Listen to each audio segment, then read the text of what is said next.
제가 설교자로서 1, 2부 예배와 3부 예배의 말씀을 준비할 때 좀 대상이 다릅니다. 제가 1, 2부 예배의 말씀을 준비할 때는 주로 어떤 대상이냐, 이제 교회 신앙을 막 갖기 시작한, 아직은 좀 믿음의 경륜이 약한 분들이나 혹은 삶에서 지금 많이 어렵고 힘든 분들을 1차, 성경도 보면은 제1 독자라고 있어요. 그게 무슨 얘기냐면 하나님이 처음 이 말씀을 준 사람이 누구냐, 거기에 따라서 그 말씀의 어떤 스타일이나 혹은 방향이나 혹은 깊이가 달라지는 거예요. 예를 들면 고린도 전서다 그러면 그 제1 독자가 누구예요?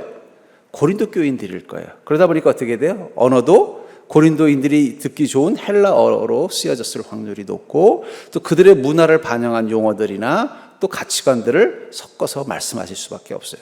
근데 이제 우리가 그 고린도서를 읽을 때는 어떻게 돼? 이제 고린도 교인이 아니니까 그 갭 때문에 그걸 또 좀 어떻게 보면 새롭게 해석해 나가서 읽어야 되는 것처럼, 제가 1, 2부 예배 때 주로 타겟으로 집중, 1차적으로 이 말씀을 꼭 들었으면 하는 거는 좀 믿음의 경륜이 있는 분들보다는 하나님을 좀 알고 싶어 하는 분들과, 또 하나는 지금 자기 삶 속에 여러 가지 어려움과 또 문제 가운데서 하나님의 음성이 정말 꼭 필요한 분들에게 포커스를 맞춰져 있습니다. 그러니까 최대한 좀 쉬운 설교, 혹은 좀 뭔가 좀 시청각적인 것도 좀 배려하고 이런 설교를 한다면, 3부 예배의 포커스는 좀 믿음의 짬밥이 있는 분들을 좀 믿음의 경륜이 있는 분들을 위해서 말씀을 준비합니다. 그러니까 제가 3부 예배는 좀 어떨까요? 좀 어렵고 딱딱하다는 건 이해해 주시기 바랍니다. 아무래도 유치원 선생님이 가르치는 거하고 대학교 선생님이 가르치는 거하고 같겠어요? 틀리겠어요? 질도 다르지만 유치부 애들 가지고 대학교 강의실에 가르쳐 놓으면 애들 다 떠들고 난리 날 거예요. 그렇잖아요. 강의석에서. 제가 옛날에 가르쳤던 우리 교수님 중에 한 분은요, 오자마자 앉혀놓고 한 명씩 교재를 읽게 시키는 거예요. 그리고 땡 치면 가버려요. 강의를 안 하고 교재만 읽게 시키는 거예요. 그래서 교수님, 강의 들으러 왔는데 왜 교재만 읽게 시켜? 야, 내가 강의 어디서 하겠냐? 그 교재에서. 그래, 너 교재 읽었잖아. 그럼 됐지. 그리고 가시는 거예요. 그래도 말 못하는 거예요. 왜냐면 대학교니까. 유치부에서 그랬으면 어떻게 됐겠어요? 그랬다가 애들 참 선생님 잘못 만났다고 고생했다고 그러지 않겠냐는 거예요. 그런 의미에서 3부 예배는 좀 딱딱하고 좀 힘들 겁니다. 그러니까 여러분, 졸릴 때마다 어떻게 해야 된다고요? 내가 지금 대학교 교실에 앉아있다. 그래서 대학교 수업은 자유로운 거예요. 너무 졸리기 때문에 몰래 나가 세수도 하고 오고. 그게 왜냐하면 너무 결과는 자기가 책임져야 돼요. 열심히 들었든 안 들었든 시험 보면 어떻게 돼요? 다 평가하는 것입니다. 그러니까 유치부일수록 어떻게 해야 돼요? 한 명 한 명 체크하는 것입니다. 그래서 3부 예배는 제가 별로 신경도 안 쓰고 태치도 안 하는 건, 제가 이걸 소홀히 여겨서가 아니라 수준이 어때서라는 거예요? 여기 오시는 분은 그래도 믿음의 대학생쯤 되시기 때문에 하는 거기 때문에 딱딱합니다. 오늘은 좀 더 딱딱한 얘기를 하려고 그래요. 그것은 바로 도덕성에 관한 이야기입니다. 본문에 율법이라는 얘기가 나오잖아요. 율법이라는 건 우리가 그냥 일반적인 의미에서 어떤 유대교적 신앙 혹은 예수 그리스도의 말씀과 이전에 모세를 통해서 나왔던 진리를 율법이라고 표현합니다만, 그러나 가만히 성경을 보면 특히 바울 목사님 말씀한 율법은 좀 거기서보다 좀 확장되는 의미를 가지고 있어요. 율법이라는 말이 영어에서 law라는 단어인데 이번에 원칙, 법, 규칙이라는 뜻이에요. 그러니까 유대인에게 율법이라고 표현하는 이것들이 다른 사회에서는 뭐가 되는 거예요? 원칙과 법칙, 도덕성이 되는 것입니다. 그러니까 모든 사회나 모든 집단은 다 자기만의 율법을 가지고 있어요. 그 사회를 구성하는 집단을 위한 도덕성이 있다는 거예요. 또 그 도덕성이 개인화되면 그걸 뭐라고 하느냐? 양심이라고 하는 거예요. 그러니까 여러분, 모든 양심은 도덕성과 비례합니다. 예를 들면 여러분이 오늘 막 급한 일이 있어서 길을 가는데 신호등인데 빨간불인 거예요. 사람도 없어. 근데 빨간불이야. 갈까 말까. 그러다가 휙 지나가면 기분이 좀 어때요? 찝찝해요. 왜 그렇습니까? 우리 사회의 도덕성은 뭐예요? 빨간불일 때는 건너면 안 되는 것이기 때문이에요. 그 도덕성이 우리 내면에 들어와서 뭐가 된 거예요? 양심이 된 거예요. 그렇기 때문에 그 사회가 추구하는 도덕성과 그 사회 구성원의 양심은 어떤 면에서 서로 비례한다고 보시면 돼요. 그 얘기는 다른 말로 표현하면 다른 도덕성을 가진 집단에서는 다른 양심을 갖는다는 거예요. 예를 들면은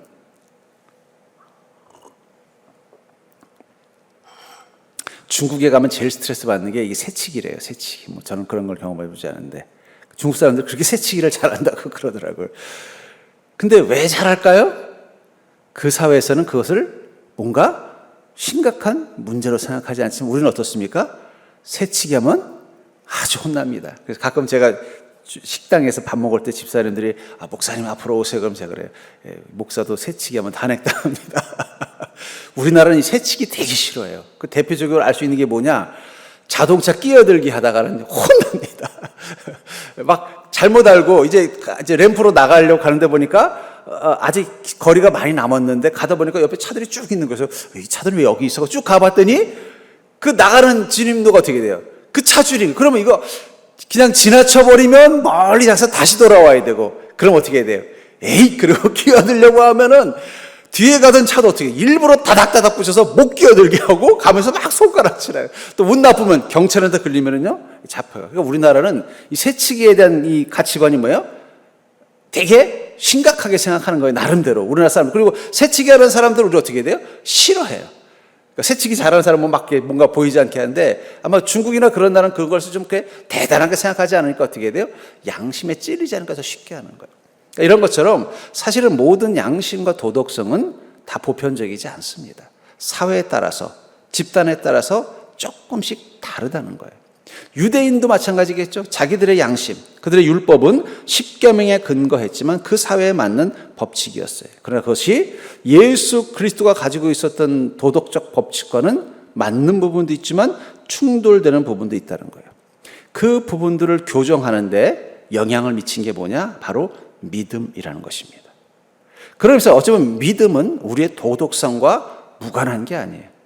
제가 구원파들을 제일 싫어하는 이유가 뭐냐? 구원파들은 도덕성과 믿음을 아무 관계가 없는 것으로 봐요. 그래서 믿음만 있으면 도덕적이지 않아도 된다고 생각합니다. 그러나 성경은 계속해서 뭘 말하냐면 믿음을 가진 자는 어떻게 된다는 거예요? 도덕적이 될 수밖에 없다라는. 근데 그 도덕적이라는 게 어떤 도덕적이에요? 하나님의 기준에서 선한 도덕적인 기준을 갖는다는 거예요. 제가 세상을 보면서 참 재밌는 게 뭐냐? 세상에는 두 종류의 싸움이 있습니다. 하나는 악인들의 싸움이 있고요. 또 하나는 선인들의 싸움이 있습니다. 여러분, 러시아와 우크라이나 전쟁에서는 누가 악인이에요? 우크라이나는 선한 집단이고 러시아는 악한 집단인가요? 한번 러시아 사람 불러놓고 우크라이나 사람 불러놓고 야, 이 전쟁은 도대체 누가 잘못한 거냐 물어보세요. 다 도덕적인 선한 이유가 있어요. 뭐 예를 들면 지금 전쟁을 치르고 있는 그 크림반도 주변에는 러시아 사람들이 많이 살아요. 근데 어찌어찌 하다 보니까 어떻게 됐어요? 우크라이나 국경선이 그어져 버린 거예요. 그럼 자기 뭐예요? 난 러시아 사람. 쉽게 말해 이런 거죠. 내가 제주도에 살고 있는데 어느 날 갑자기 제주도가 일본에 편입이 됐다고 한번 가정해 보세요. 그럼 뭐가 되는 거야? 나는 한국 사람인데 한민족인데 일본 사람인데 얼마나 불편하겠어요. 그럼 무슨 생각을 하겠어요? 이건 억울하다. 이건 불공평하다. 그게 러시아의 입장이에요. 또 우크라이나 입장은 뭐예요? 아니 거긴 우리 땅인데 왜 너네들이 쳐들어와서 마음대로 가져가니? 그러니까 이게 선한 자들의 싸움이라는 게 아주 골치 아픈 거예요. 이스라엘과 이란의 싸움도 뭐예요? 악인들의 싸움이 아니에요, 여러분. 선한 자들의 싸움. 이스라엘의 입장에서 물어보세요. 저 이란은 악의 축이라는 거예요. 그 이란에서 하마스라는 이스라엘에서 이렇게 끊임없이 문제를 일으키는 테러리스트를 지원하기 때문에 우리가 이란과 싸운다는 거예요. 이란은 또 반대로, 야, 그 이스라엘 땅이 원래 니네들 땅이냐? 우리 하마스와 같은 팔레스타인 땅이 아니냐? 니들이 와서 차지해놓고서는 이제 와서 막 자기들이 주인 행세하고 우리를 엇박하냐? 누가 악인인지 모르겠다는 거예요. 왜 이런 일이 날까요? 인간은 도덕적 정당성을 가져야 행동에 제약이 없기 때문에. 그래서 모든 폭력적 행위 속에는 도덕적 정당성이 반드시 부여되게 돼 있습니다. 하다못해 동네에서 싸우더라도 그래요. 옛날에는, 요즘은 안 그래도 옛날에는요, 이 고등학교마다 위수지구가 있었어요. 제가 다니던 고등학교 강서고등학교라고 있었는데 그 길 건너편에는 대일고등학교가 있었습니다. 그래서 그 길 건너갔을 땐 조심해야 돼요. 가다 대일고 애들, 그 중에서도 좀 대일고에서 좀 약간 껄렁껄렁한 양아치 같은 애들 만나면요, 그 괜히 강서고등학교 표에 달고 갔다가 붙잡혀서 돈도 뺏기고 괜히 수치를 당해. 그럼 다시 그 길 건너면서 그래. 어디 이제 대일고 애들 한번 와봐라, 이 동네. 이를 갈고 가는 거예요. 근데 명분은 뭐예요? 여긴 우리 동네인데 왜 네가 와서 하느냐. 그럼 니네들이 우리 학교 애들 괴롭히지 않았냐? 그래서 옛날에는 뭐 저는 보진 않았지만 시골에서는 또 그 고등학교끼리 서로 패싸움도 했다 뭐 그런 얘기 들었어요. 근데 들어보면 다 선한 목적이라는 거예요. 어쩌면 이 싸움이 해결되지 않는 악인들끼리의 싸움은요, 오히려 더 쉽게 해결돼요. 근데 선한 사람들끼리 싸우는 건 해결이 안 돼요. 왜냐하면 자기 안에 도덕적 정당성을 부여했기 때문이에요. 그래서 이 판사나 이 변호사분들이 얘기하는 게 제일 합의가 안 되는 게 교회 싸움이래요. 예. 교회 안에서 파가 갈려가지고 서로 싸우다가 재판까지 들어가면요, 끝까지 합의가 안 되는데. 왜 그럴까요? 둘 다 도덕적 정당성을 가지고 있다고 믿기 때문이라는 거예요. 근데 문제는 결론은 뭐예요? 그게 서로 싸우고 다투게 만든다는 거예요. 그렇다면 예수 그리스도를 믿는 믿음에 근거한 믿음과 이 도덕성의 관계가 무엇인가? 이걸 알아야 우리가 어떤 도덕적 양심과 도덕적인 삶을 사는 게 하나님이 보시기에 선한 것인가를 알 수 있을 것입니다. 첫 번째는 뭐냐면 이 도덕성 속에 숨겨진 죄성을 우리는 알아야 된다는 거예요. 아까도 말했죠? 이 율법이라는 말은 그냥 이 유대인들에게만 쓰는 단어가 아니라 어떻게 보면 모든 사회의 그 법, 도덕성, 그러니까 뭐 공식적인 헌법이 아니라 그 사회가 운영되는 데 지켜지는 하나의 규율, 그걸 도덕성이라고 하고, 그것이 인간의 내면 속에서는 양심이 된다면은 이것들 속엔 죄성이 있다는 거예요. 20절에 보니까 그러므로 율법의 행위로 그의 앞에 의롭다 하심을 얻을 육체가 없나니 율법으로는 죄를 깨달음이다. 그러니까 우리 안에 이 도덕성과 이 양심으로는 어떻게 되나요? 의롭다 하심을 얻을 육체가 없다라는 거예요. 이거 우리가 율법이라는 말을 하니까 마치 우리가 무관하게 생각하는데, 이 말을 여러분들 앞으로 율법이라는 단어를 볼 때마다 이걸 도덕성 혹은 양심, 집단 속에, 사회 속에서는 그걸 도덕성이라고 말하고요, 개인에게 뭐라고요? 양심이라고 표현한다면 이것은 의롭다 하심을 얻을 육체가 없다는 거예요. 왜냐하면 그 도덕성으로는 무엇을 하기 때문이에요? 죄를 깨달을 뿐이라는 거예요. 죄를 해결해 주는 게 아니라 깨닫게 해준다는 거예요. 왜냐하면 이 도덕성이나 이 양심은 이중성을 가지고 있기 때문이에요. 어떤 이중성이냐? 자기네들 집단에게는 선하고 그 집단 바깥에게는 악해도 된다라는 이중성을 가지고 있는 게 이 도덕성과 양심의 차이입니다. 그러니까 여러분, 양심이 작동될 때 보면 어떤 게 있어요? 내 사람들에겐 양심적이에요. 근데 다른 사람들에겐 양심적이지 않아요. 우리는 이거 잘 못 느끼지만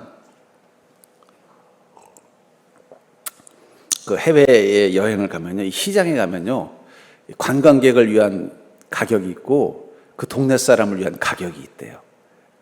우리나라도 있을 것 같아요. 저쪽 서울의 어디 광장시장에서 그때 말이 많았는데, 만약에 이 서정리 사람한테 서정시장에서 어떤 사람이 예를 들면 뭐 이게 컵이 1,000원짜리인데 10,000원에 팔았다.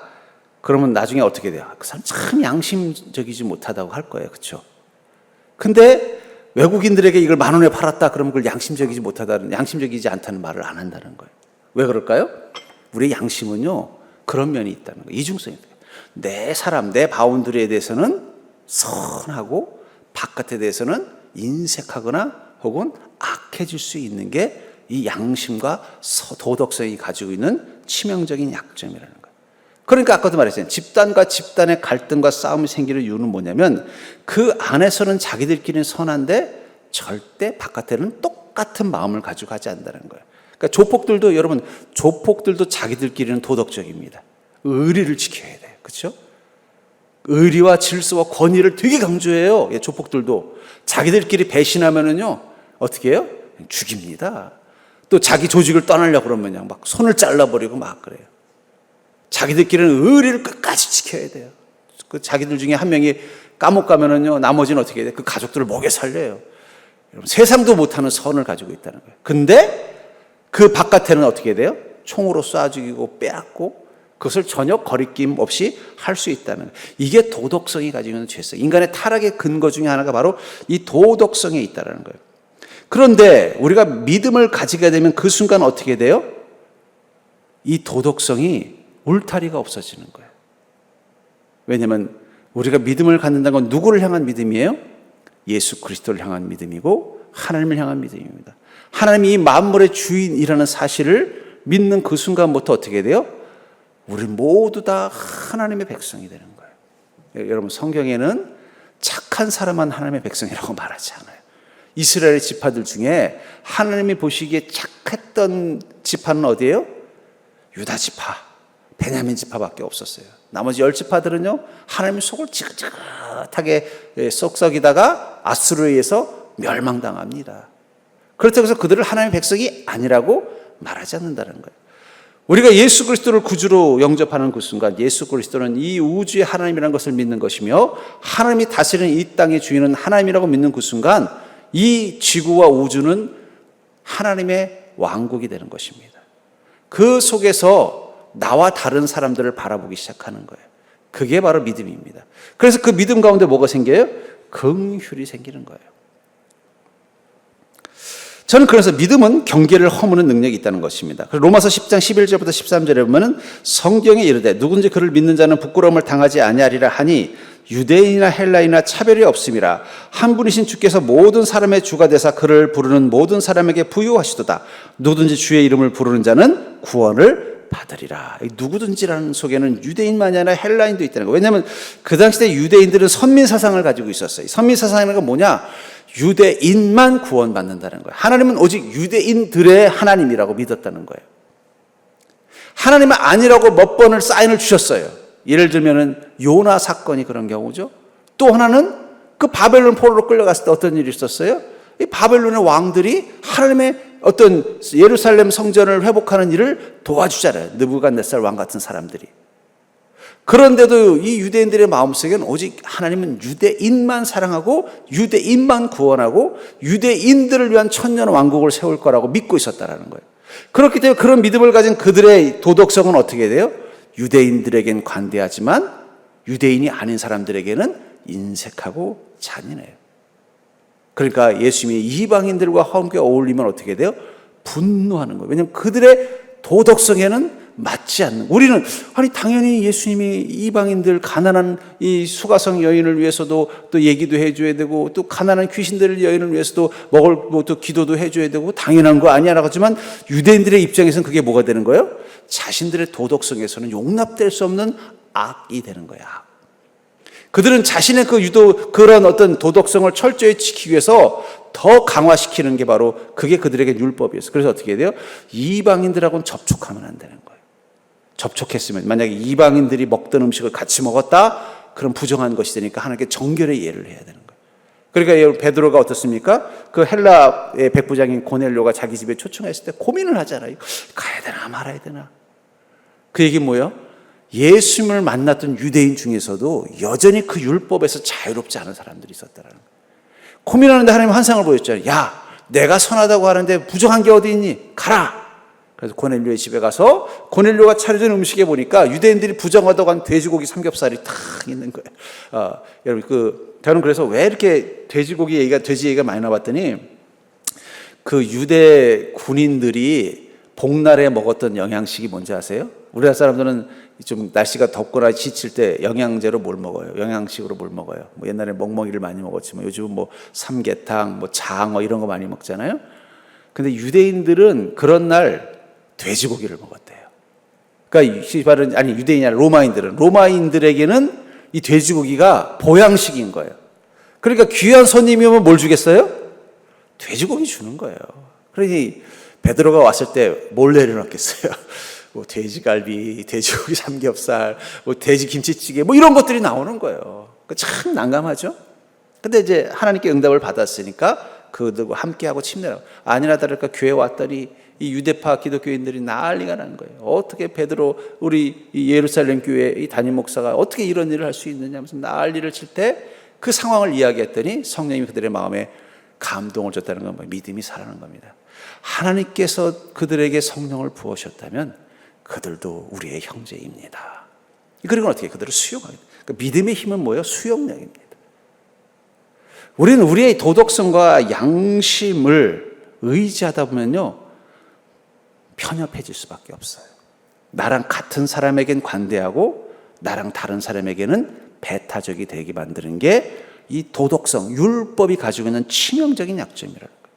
그런데 그 안에 믿음이 들어가면 어떻게 돼요? 그걸 허무는 자에게. 그래서 로마서 10장 11절부터 13절에 누구든지 주의 이름을 부르는 자는 구원을 받으리라. 유대인이나 헬라인이나 차별이 없음이라. 믿음이 없었으면 이거 못하는 말이에요. 특별히 바울 목사님 이 믿음이 들어가지 않았으면 이 말 할 수가 없었을 거예요. 그도 철저한 골수 유대인 율법주의자였습니다. 바리새인 출신이고 베냐민 지파니까 얼마나 골수였겠어요. 그런 그가 예수 그리스도를 만나고 믿음이 들어가니까 뭐라고 말할까? 유대인이나 헬라인이나 차별이 없다라는 새로운 도덕성을 갖게 된 것입니다. 전 그러면서 여러분들의 믿음이 여러분들의 그 도덕성을 확장시켜 나갈 수 있는 믿음 되기를 주님 축복합니다. 그러니까 여러분들 우리 양심을 100% 의지하면 안 돼요. 내 양심적이다라는 말 속에는 죄성이 있을 수 있다는 거예요. 어떻게 돼요? 믿음 가운데 양심을 비춰봐야 된다는 거예요.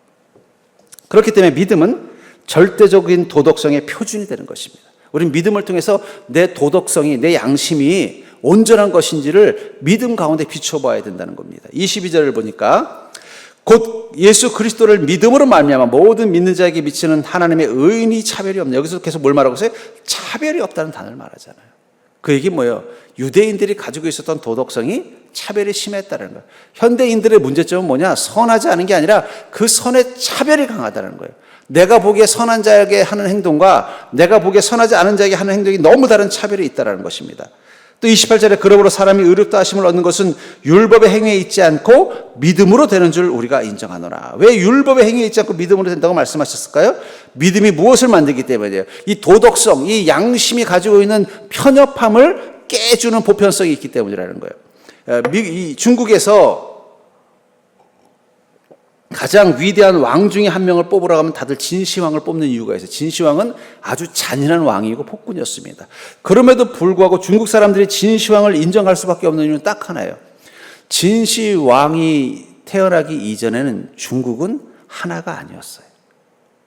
문자도 다르고 도량형도 다르고 다른 게 많았어요. 그걸 진시황이 무력으로 다 정복해서는 통일시켜버린 거예요. 뭘로요? 자기네 나라 원칙을 따라서. 문자도 앞으로는 진나라 국가죠. 진나라 국가 문자만 쓰게 만든. 그래서 그 유명한 분서갱유라는 게 있어요. 그것이 아닌 문서들을 어떻게 다 태워버린 거예요. 책들을 다 태워버리고 이제는 진나라 글씨로만 쓴 책을 읽게 만든 거예요. 도량형 또 화폐도 다 통일시킨 거예요. 그 생각해보세요.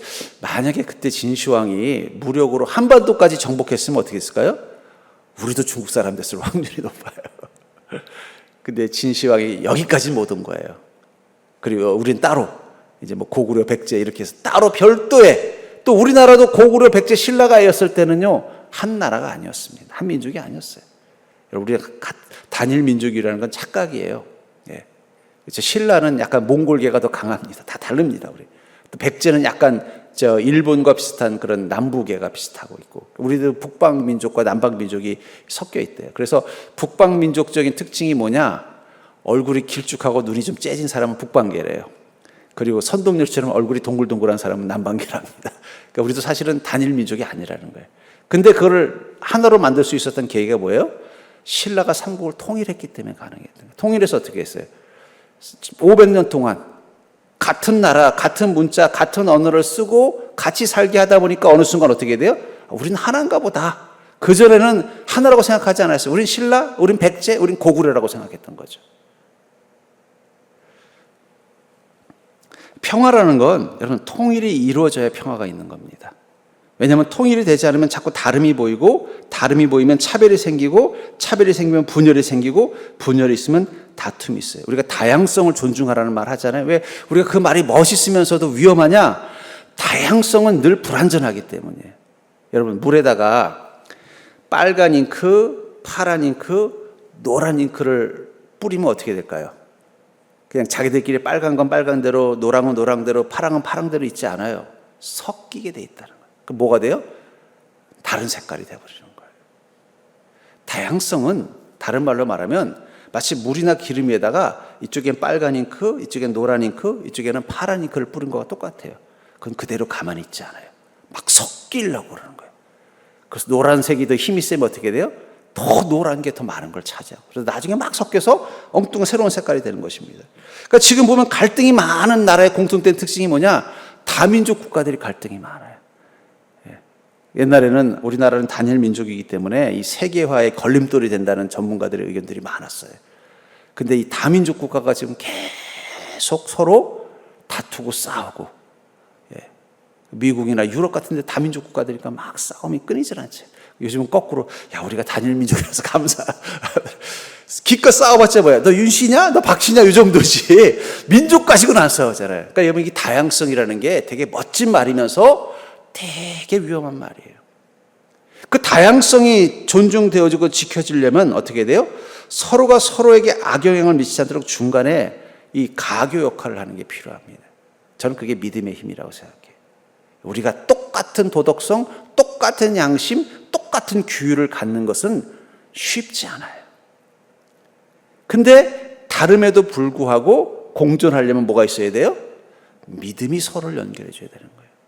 그러니까 예수 믿으면 잘 믿는 사람은 저 사람이 가지고 있는 가치관과 내가 틀려도 어떻게 돼요? 그것을 서로 존중해 줄 수 있어요. 그래서 그 믿음의 공동체에서 가장 중요한 게 뭐냐? 똑같아지려고 하는 게 아니라 존중해 주는 게 필요한 거예요. 믿음은 존중입니다. 안 그렇고, 야, 너 이제부터 나랑 똑같은 신앙 가져야 돼. 예, 그러면 여러분들은 저한테 맨날 혼나야 돼요. 왜냐면 저랑 똑같은 신앙이 아니잖아요. 제가 여러분들을 닮아야겠어요? 여러분들이 저를 닮아야 되겠어요? 그러니까 내가 봐서 목사님 신앙하고 나랑 좀 다른 것 같다. 목사님의 윤리관하고 나하고 좀 다르다. 그러면 좀 죄책감을 가지시길 바랍니다. 안 똑같은 거예요. 안 똑같은데도 어떻게 해요? 믿음이 그 가운데서 서로 분열과 다툼이 되지 않도록 가교 역할을 하는 거예요. 그래, 나는 이런 믿음 가지고 있는데 우리 저 집사님은 저 배경 가운데, 저는 우리 집사님들의 믿음을 이렇게 분석할 때 늘 히스토리를 봐요. 그러니까 어떤 교단에서 신앙 배경이 있는지, 또 혹시 어떤 목사님에게 영향을 받았는지, 또 좋아하는 말씀이 뭔지를 들어보면 이분은 이런 신앙의 칼날을 가지고 있구나.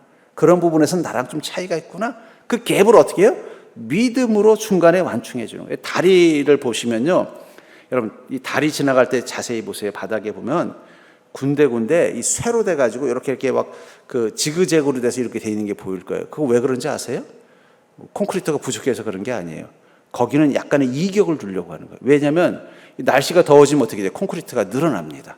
늘어나다 보면 어떻게 돼요? 이 땅의 힘에 밀려서 다리에 있는 콘크리트가 양쪽으로 눌리니까 어떻게 돼요? 콘크리트가 부서져 버려요. 그래서 약간 이격을 두는 거예요. 또 겨울이 되면 어떻게 돼요? 쭈그러듭니다. 쭈그러들면 어떻게 돼요? 땡기는 힘이 생기잖아요. 그럼 어떻게 다리가 오래 못 견디고 부서져 버려요. 근데 그 사이에 약간 이격을 주고 그 안을 이제 뭐 쇠로 마감하고 밑에는 뭐 고무나 뭐 이런 걸로 해놓으면 어떻게 돼요? 좀 이제 신축성 있는 걸로. 여름이 돼서 늘어나면 그 신축성이 있는 게 줄어들어서 어떻게 돼요? 여전히 평평하게 만들어지고, 또 겨울이 돼서 줄어들면요, 또 그것을 넓혀주는 거예요. 그러니까 믿음이 그런 힘이 있기 때문에 모든 다른 율법들을 품어줄 수 있는 힘이 되는 것입니다. 그래서 이 믿음 가운데서 우리의 어떤 선함을 바라봐야만 그 선함이 어떻게 돼요? 선한 것인지 온전한 선함인지를 알 수 있다는 거예요. 그래서 마태복음 5장 17절에 보면은 내가 율법이나 선지자를 폐하러 온 줄로 생각하지 말라. 폐하러 온 것이 아니요 완전하게 하려 함이라. 바리새인과 사두개인들은 똑같이 모세 오경을 통해서 신앙이라는 것, 율법이라는 걸 배웠어요. 근데 둘은 서로 맨날 싸웠어요. 예를 들면 사두개인들은 부활을 인정하지 않았습니다. 바리새인들은 부활을 믿었어요. 또 그뿐만 아니라 여러 가지 다른 요소 속에서 성경을 이해하고 지지하는 방법이 달랐어요. 그 이유는 뭐예요? 그들에게는 이 믿음이 없었기 때문에. 그래서 주님께서 그들을 향해서 뭐라고 하나? 난 성경을 폐하러 온 게, 선지자를 폐하러 온 게, 율법을 폐하러 온 게 아니라 완전하게 만들려고, 완성하기 위해서 만들었다는 거예요. 그러니까 여러분들, 우리가 정말 온전한 도덕성과 온전한 양심을 가지려면 우리 안에 무엇이 있어야 된다는 거예요? 믿음이 있어야 된다는 거예요. 그 믿음이 우리의 도덕성을 완전하게 만들어주는 거예요. 그 대표적인 예가 뭐냐? 아까 말씀드렸던 그거예요. 다른 사람의 도덕성에 대해서 존중할 수 있는 힘이 이 믿음 가운데 있는 거예요. 왜냐하면 처음 믿음의 출발점이 뭐였어요? 헬라인과 유대인의 차별입니다. 유대인만 구원이 있는가? 아니라는 것을 알게 됐을 때 처음 그 예루살렘 교회의 유대인들은 충격을 받았어요. 근데 예수님이 어떻게 하셨어요? 예수님이 믿음이 좋다고 한 사람들의 특징이 뭐예요? 그들은 유대적인 율법, 유대적인 도덕성이 충만한 사람들이 아니에요. 삭개오, 유대인들의 입장에서 보면은 도덕적이지 못한 유대인이에요. 가늠한 여인, 또 이방인, 백부장, 다 그 사람들이 보기엔 뭐예요? 그들의 도덕성에서 보면은요, 이건 하자가 많은 사람들이. 근데 주님은 그들을 뭐라고 말해요? 믿음이 크다. 이 사람이야말로 아브라함의 후손이다. 그러니 유대인들이 예수님 보고 얼마나 힘들었겠어요. 저는 이 바리새인들이 이해가 돼요. 왜냐하면 자기 안에 이미 오랫동안 굳어져 있는 도덕적인 기준이 있잖아요. 양심이 세워지. 그러니까 이 사람의 양심이라는 게 만들어지는 것도 오래 걸리지만 바꾸는 것도 힘든 거예요. 근데 자신이 가지고 있는 양심에서는 저런 사람들은 저거 하나님을 믿는 사람들이 아니지. 저런 사람들을 어떻게 하나님이 사랑하셔? 한 사람을 주님이 뭐라고 말하는 거예요? 그의 믿음이 크다 그러고 그야말로 진짜 아브라함의 후손이라고 말하니 예수님이 얼마나 헷갈리셨겠어요. 저는 충분히 이해가 됩니다. 근데 그런 그들이 믿음이라는 걸 갖게 되니까 어떻게 돼요?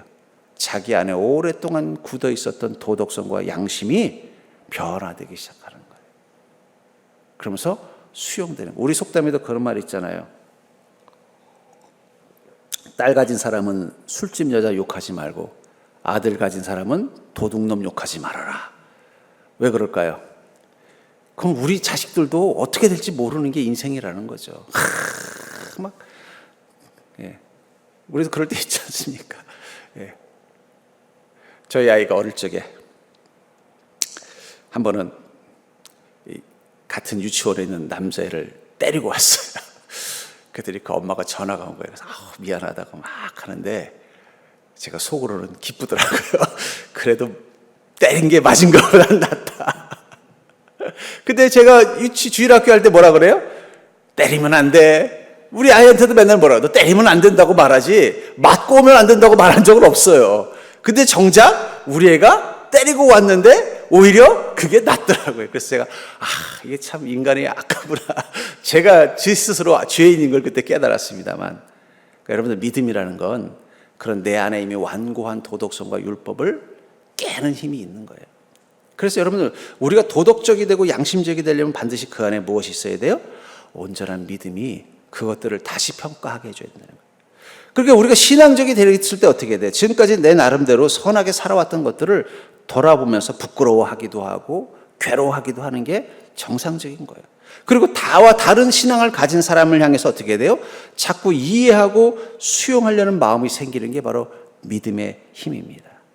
근데 역으로 믿음이 약해지면 어떻게 돼요? 우리 안에 다시 도덕적 완고함이 생기는 거예요. 내 기준에 옳은 사람만 옳다라는 생각이 자꾸 생기면 다시 율법주의자가 되는 거예요. 그게 바로 바리새인들입니다. 전 그러면서 여러분들의 그 도덕성과 그 율법이 믿음을 통해서 온전해지는 자가 될 수 있기를 주의 이름으로 축복합니다. 그렇다면 왜 믿음이 있어야만 우리 도덕성이 온전해지느냐? 바로 하나님 나라의 선함, 이 도덕성은 따뜻하기 때문이라는 거예요. 하나님 나라의 선함은 따뜻하기 때문입니다. 23절부터 25절을 보면은 모든 사람이 죄를 범하였음에 하나님의 영광에 이르지 못하더니 그리스도 예수 안에 있는 성령으로 말미암아 하나님의 은혜로 값없이 의롭다 하심을 얻은 자 되었느니라. 이 예수를 하나님이 그의 피로써 믿음으로 말미암는 화목 제물로 세우셨으니 이는 하나님께서 길이 참으시는 중에 전에 지은 죄를 간과하심으로 자기의 의로우심을 나타내려 하심이라. 하나님께서는 우리가 죄가 많은 자라는 걸 알고 계셨습니다. 그리고 그 죄로부터 우리를 속량하셔서 의인을 만들어요. 여러분, 하나님은 우리를 죽지 않고 살아나는 자로 만드는 게 목적이 아니라 죄인에서 의인이 되게 만드시는 게 목적이라는 사실을 기억하시기 바랍니다. 그러니까 예수님이 이 땅 가운데 왜 오신 거예요? 죄인인 우리를 예수 그리스도의 희생을 통해서 의인이 되게 만드시는 게 목적이라는. 그럼 왜 의인이 되게 만드시는 게 목적이에요? 하나님의 나라에는 죄인이 들어갈 수 없기 때문입니다. 오직 의인만이 하나님 나라에 들어갈 수 있는데 인간이 가지고 있는 자기의 도덕성과 선함을 가지고는 절대로 하나님의 의에 이를 수 없기 때문에 그것을 무엇을 통해서 채운 거예요? 예수 그리스도의 보혈의 피와 희생으로 채운 거예요. 저는 거기서 놀라운 게 뭐냐면 예수님의 도덕성으로 채운 게 아니라는 거예요. 예수님의 정의로 채운 게 아니라는 거예요. 무엇으로 채웠어요? 예수님의 사랑으로 채웠다는 거예요. 여러분, 정의는 우리가 정의롭다 하면 떠올리는 온도가 뭐예요? 차갑지 않습니까? 우리가 생각하는 정의는 차가워요. 악에 대해서 미워하고 잘못된 것에 대해서 단호하고 그런 것에 대해서는 분명한 게 그게 정의라고 생각을 하는데 하나님은 그 부족한 정의를 무엇으로 채운 거예요? 예수님의 사랑으로 채웠다라는 게 저는 충격적입니다. 왜냐하면 어쩌면 우리가 생각하는 정의는 진짜 정의가 아닐 수도 있다는 생각이 들어요. 왜냐하면 차가운 선은 또 다른 불의를 만들기 때문이에요. 왜냐하면 내가 선하다고 생각해서 행한 차가운 행동이 누군가에게는 뭐가 되는 거예요? 그 사람을 억울하고 힘들게 만드는 악이 되는 경우가 많아요. 모든 전쟁은 정의롭습니다. 물어보세요. 전쟁 일으킨 사람한테. 다 일본이 이 우리나라를 침탈할 때도 멋진 캐치프레이즈가 뭔지 아세요? 그거는 동아시아 공영권인가. 그게 무슨 얘기냐? 이 지금 중국이나 한국이나 이 필리핀이나 다 저 서구 열강들에 의해서 식민지로 착취당하고 있지 않냐? 우리가 가서 그들을 구해주자. 이게 모토예요. 일본 사람들이 우리나라 침략할 때, 야, 우리나라 섬이라서 맨날 지진 나고 불안해서 못 살겠다. 야, 이거 우리나라 인구는 늘어나는데 먹을 게 부족해서 안 되겠다. 차라리 저 한반도 침략해서 그 땅도 우리나라 땅으로 만들어서 우리 일본 사람들 거기 살게 하고 그 사람들한테서 세금이라 공납 받아가지고 우리가 풍요롭게 살자. 이러면서 쳐들어오지 않았다니까요. 뭐라고요? 대동아 공영권. 언제까지 유럽의 영국과 프랑스와 일본과 미국의 지배를 받고 살게 할 거냐? 우리 동아시아는 우리가 지키자. 중국도 지금 막 영국에 의해서 막 아편 전쟁이 일어나서 막 빼앗기고 있고 독일이 들어오고 프랑스가 들어오고 지금 이거 우리가 지키자. 우리가 앞장서자. 정의감 가지고 시작한 거예요, 여러분들. 그래서 일본 사람들은 지금도 잘못했다고 말하면 안 하는 이유 중에 하나가 뭐냐면, 아니, 우리가 뭘 잘못했다는 거야. 너희들 놔뒀어봐. 너희들 영국이 와서 너희들 지배했을걸? 놔뒀어봐. 너희들 미국이 와서 무슨 짓을 했을지 어떻게 알아? 그럴까봐 우리가 가서 막아준 건데, 왜 그래? 이렇게 생각하기 때문에 지금도 우리나라를 지배한 것에 대해서 죄책감이 없어요. 그러니까 여러분, 모든 이 전쟁은요, 정의감에서 시작이 되는 거예요. 그래서 해결이 안 되는 거예요, 해결이. 정의가 다르기 때문입니다. 남북의 전쟁은 또 왜 일어났어요? 우리나라 남북 전쟁은? 공산주의에서 정의는 뭐예요? 평등이에요, 평등. 그럼 민주주의에서 정의는 뭐예요? 자유입니다, 자유. 정의의 핵심이 다른 거예요. 공산주의에서 정의를 이루려면 평등해야 돼요. 평등해지려면 어떻게 돼요? 가진 자와 갖지 못한 자가 공평해져야 돼요. 자유주의 세상 속에서 정의는 뭐예요? 누구나 자기의 자유를 보장받을 수 있는 권리가 있어요. 그 차이가 싸움하는 거예요. 그게 남과 북으로 갈려져 있었던 게 아니에요. 남에도 안에도 두 파가 있었고 북에도 두 파가 있었던 거예요. 그러니까 어떻게 돼요? 북에서는 이 공산주의 사상이 힘을 잡으니까 그 자유주의 사상을 가진 사람들을 다 어떻게 했어요? 강제로 쫓아내고 핍박해서 다 내려온 겁니다. 그러니까 이북 사람들이 옛날에 우리나라에 많이 내려온 사람들은 다 어떤 사람들이에요? 자유주의 사상을 대부분 기독교인들이었어요. 그래서 이북 사람들이 예수 잘 믿는 이유 중에 하나가 다 이북 사람 잘 믿어서가 아니라 그 사람들이 다 쫓겨났기 때문에. 남쪽에도 남로당이 있었어요. 사회주의 공산주의를 신봉하는 사람들이 있어요. 그 사람들은 어떻게든지 어떻게 돼요? 이 자유주의라는 이 악과 싸워서 공산사회, 평등사회를 만들어야 되는 거예요. 그게 또 내부 안에서 싸웠던 게 뭐예요? 그게 뭐 4.3 분쟁, 뭐 여순반란, 이 모든 또 태백산맥에 나오는 그 모든 전쟁의 근원 속에 뭐가 있느냐? 건강하지 못한 따뜻하지 않은 정의감이라는 거예요. 그러면 어떻게 해야 돼요? 그 정의 때문에, 그 사람의 정의 때문에 내 가족이 희생을 당하면 그때부터는 그 상대방이 뭐가 되는 거예요? 악의 축이 되는 거예요. 그럼 증오심으로 또 가서 그들을 핍박하고 죽이면서 그것을 자신은 정의라고 생각한다는 거예요. 차가운 선은 정의가 아닙니다. 이 가늠한 여인, 예수님에게 한 가늠한 여인을 사람들이 데리고 왔어요. 근데 그 사람들이 누군지 아세요? 그 동네 사람들이에요. 어저께까지는 그 가늠한 여인하고 밥도 같이 먹고 언니 동생 하던 사이예요. 또 먼 친척도 될 수 있는 사람도 있었고 또 친구의 아내였을 수도 몰라요. 그럼 그들이 정의감이라는 그 말 하나를 가지고 이 가늠한 여인을 어떻게 했어요? 돌로 쳐 죽이려고 예수님께 데리고 옵니다. 그때 주님 뭐라고 말씀하세요? 너희 중에 죄 없는 자가 돌로 쳐라. 왜 이 말씀을 하셨을까요? 죄라는 것은 악한 것이고 그것에 대해서 단호한 게 선이라고 그들은 믿었기 때문에 이 여인에게도 단호하다면 자기 안에 있는 죄에 대해서도 어떻게 돼요? 단호해야 되는 거예요. 근데 못하겠는 거예요. 다른 여인에 대해서는 이 약한 여인, 자기 죄에 대해서는 그게 안 되는 거예요. 그러니까 어떻게 됐어요? 슬그머니 찔려서 도망가 버린 거예요. 그때 그 여인에게 주님 뭐라고 말씀하세요? 나도 너의 죄를 묻지 않겠다. 주님의 사랑을 보여주신 것입니다. 근데 그 다음 문장이 뭐예요? 다시는 죄를 짓지 말라. 따뜻한 선. 하나님의 정의는 따뜻해야 됩니다. 사람들은 정의를 외치면서 그 정의 속에 증오와 복수심을 숨기고 있다가 그 정의를 위해서 자기가 분노하는 대상, 증오하는 대상을 해치려고 하는 경우가 많아요. 그런 정의는 절대로 이 땅에 평화를 만들 수 없습니다. 저는 지금 이 나라의 갈등을 보면서 제일 속상하게 그거예요. 다 정의를 외치지만 그 마음속에는 사랑은 없어요. 증오와 복수심만 있는 거예요. 그 증오와 복수심이 외치는 정의는 진짜 정의가 아니기 때문에 절대로 그 공동체를 선하게 만들 수 없습니다.